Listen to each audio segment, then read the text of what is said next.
घर भितर पसैकी सेठी तो माने बलात्कार भली कला भलिया परिस्थिति बाप भाई मिसिकिना जहाँ कले लुगा पटा छिड़ा छिड़ी करिकिना।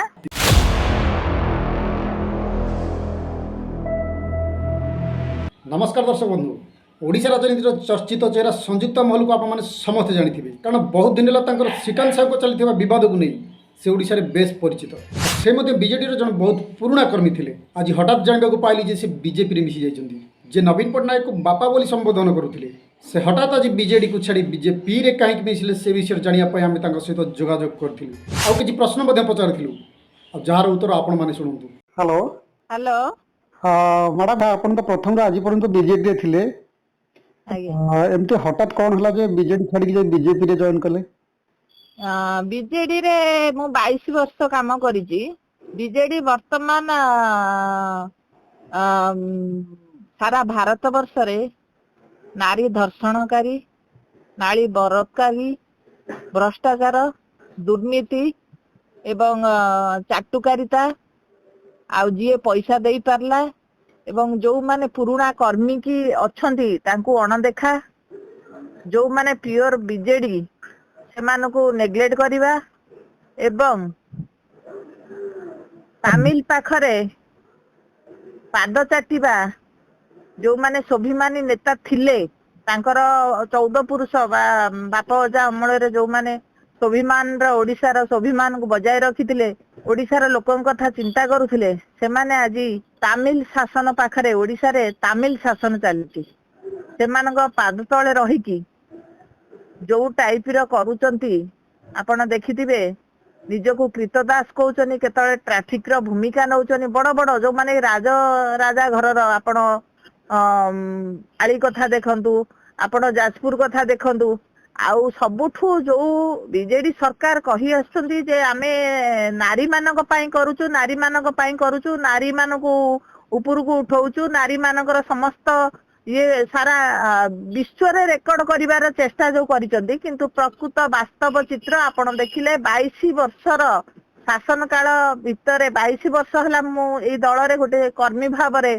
प्रति मुहूर्त रे थाई कि किंतु जेहेतु मु गोटे छोटिया कर्मी मते अणदेखा करागला। एठी श्रीकांत साहू भलिया बलात्कार जे कि दुर्नीति भ्रष्टाचार रे भी लिप्त अछि, कोटी कोटी टंका एरिया रु हड़प करूची, बहुत नारी मानक सहित से जो केलेंकारी काम करूची ता सत्ते से भली लोक को एठी नवीन पट्टनायक गेल्हा पुआ करिकी तांको गुड बुक रे रखिकी तांको टिकट देले एवं मते शंख भवन बंद करागला, मते नवीन निवास बंद करागला। तेणु एथिरे अतिष्ठ होई मो जो मोर विश्वास भरोसा थिला नवीन पट्टनायक उपरे तांको मध्य देखा भी मु करि पारलिनी। हुए तो तांको हाईजैक करिकी रखा जाईची कि कौन नवीन पट्टनायक कान रे कौनसी महिलार कौनसी कर्मीर कौनसी जो माने ओडिशार बीजेडी सरकार को आज पर्यंत ओडिशा रे रखिथिले सेमानंकु तांको सहित भेट करिबा को दिया जाउ नाही एवं दुर्नीति भ्रष्टाचार रे आज ओडिशा गोटे एमिति जगह रे पहुंची जाईची एठी कौनसी नारीर माने सुरक्षा नाही। सेथि पई एथिरु मुक्ति पाइया पई निजर जीवन निजर को बंचिबा पई कि मु दल छाड़िया को बाध्य हली। अच्छा, जो गोटे कथा सुना जाउथला जे श्रीकांत साहू अर्चना नायक सहित तांकर रिलेशन थिला, एटा कोन सत्य कथा? पूरा निश्चय सत्य कथा। आपण समय आसिले मु आपण को से एग्रीमेंट पेपर देई परिबी जोटा कि श्रीकांत साहू 90 लाख टंका रे सॉर्ट आउट करिछि। एग्रीमेंट भी करथिले श्रीकांत साहू? आज्ञा आज्ञा। अच्छा, तो तथापि एते सब कथा जानिला परे भी तांको टिकट दिया गला? ता माने श्रीकांत साहू तार पैसा पावर बधे देखैछि जोटा कि हमर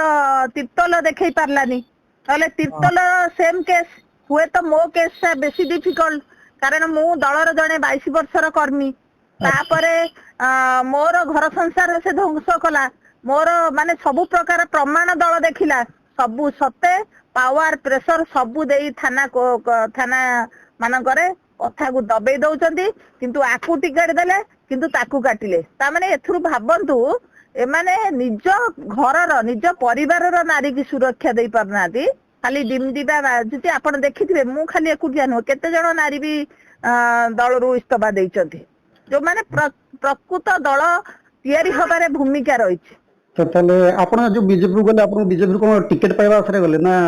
एमती नाଇଁ ନାଇଁ ଟିକେ ମୋର ସମ୍ମାନ ମୋର ସ୍ୱାଭିମାନ ନରେନ୍ଦ୍ର ମୋଦିଙ୍କର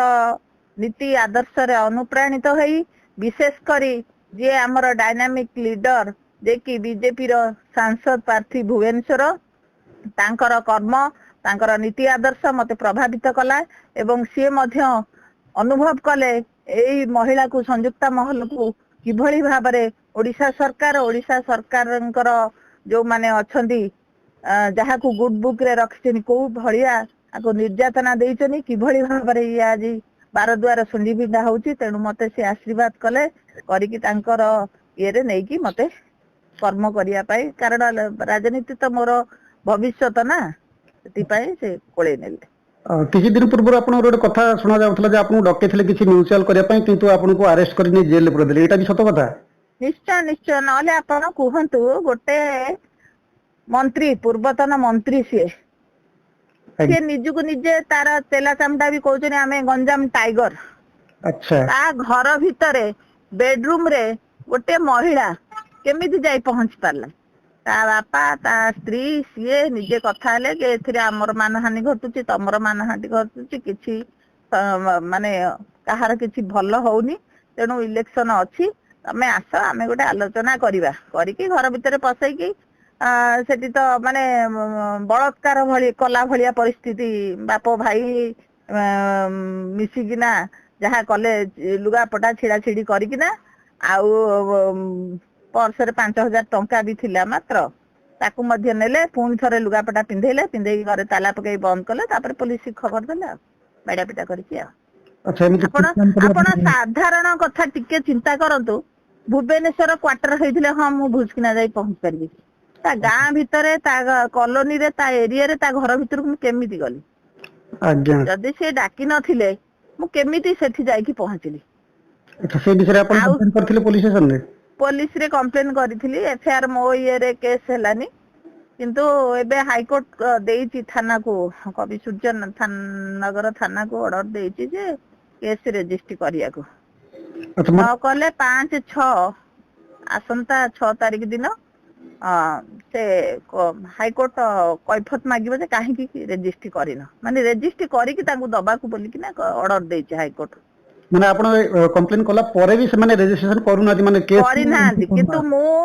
ମୁଁ ଚୋରି କେସ୍ ମୁଁ ମର୍ଡର କେସ୍ ରେ ମୁଁ ଯାଇ ଜେଲ ରେ 10 ଦିନ ରହିକି ଆସିଲି माने बिना कारण आपण जाई कि जेल रे देखि आसले किंतु आपण कंप्लेन करिया सत्त्वे भी से माने को माने ताकर केस भी एंट्री करूनाती କେସ୍ ବି ଏଣ୍ଟ୍ରି କରୁନାହାନ୍ତି ଖାଲି ଏତିକି ମୋ ପାଖରେ ପ୍ରମାଣ ଅଛି ଏବେ ବି ଶ୍ରୀକାନ୍ତ ସାହୁ କହୁଛି ଓପନ କହୁଛି ଯିଏ ବିଜେପି କି ଯାଇକି ମିଟିଂ ରେ ଯାଉଛ ସେ ଯିବ ତମ କଥା ମୁଁ ବୁଝିଦେବି ଖାଲି ସମୟକୁ ଅପେକ୍ଷା କର ମାନେ ଏବେଠାରୁ ସେ ଥ୍ରେଟନିଂ ମାନେ ଜିତିନି ବି ଟିକଟ ହାତକୁ ଆସିନି ନା ଖାଲି ଡିକ୍ଲାର ହେଇଛି ସେ ଏବେଠାରୁ ଥ୍ରେଟନିଂ ଦେଲାଣି ଯେ ମୁଁ ଜିତିଲେ ଏଠି କଣ କରିବି ତେଣୁ ଏତିକି ମୋର ଅନୁରୋଧ ଓଲସୁରାର ମା ମାଉସୀ ମାନେ ଯୋଉମାନେ ଅତ୍ୟାଚାର ହଉଛନ୍ତି ଆଗକୁ ଆହୁରି କଣ କଣ ହବ ସେ ଭାବିଚିନ୍ତି କି ସେଭଳିଆ ଲୋକକୁ ବାଛିବେ माने टिकट पाइबा आगुरु एमिति सब धमक देलेनी ଏମିତି ଧମକ ଦଉଛି ମିଟିଂ ରେ ମତେ ତ ଯାହା କରୁଛି ଆପଣ ମାନେ ଦେଖୁଥିବେ ଆଉ ସାରା ଦୁନିଆ ଦେଖୁଛି ଆଉ ଶୁଣୁଥିଲେ ସଂଯୁକ୍ତା ମହଲଙ୍କ ପାଖରୁ ସେ ବିଜେଡି ଛାଡ଼ି ବିଜେପିରେ କାହିଁକି ମିଶିଲେ ଦୁଃଖର କଥା ଯେ ସେ କହୁଥିବା କଥା ଯଦି ସବୁ ସତ ହୋଇଥାଏ ତ ସରକାର ତାଙ୍କ ପ୍ରତି କେଉଁ ପ୍ରକାର କାର୍ଯ୍ୟାନୁଷ୍ଠାନ ନେଉଛନ୍ତି ତାହା ତ ସମୟ କହିବ ହେଲେ ଆପଣମାନଙ୍କର ମତାମତ ଦେବାକୁ କେବେ ବି ଭୁଲିବେନି ତ ଆଜିର ଭିଡ଼ିଓ କେଉଁଠି ରଖୁଛି ପୁଣି ଦେଖା ପରବର୍ତ୍ତୀ ଭିଡ଼ିଓରେ ଜୟ ଜଗନ୍ନାଥ।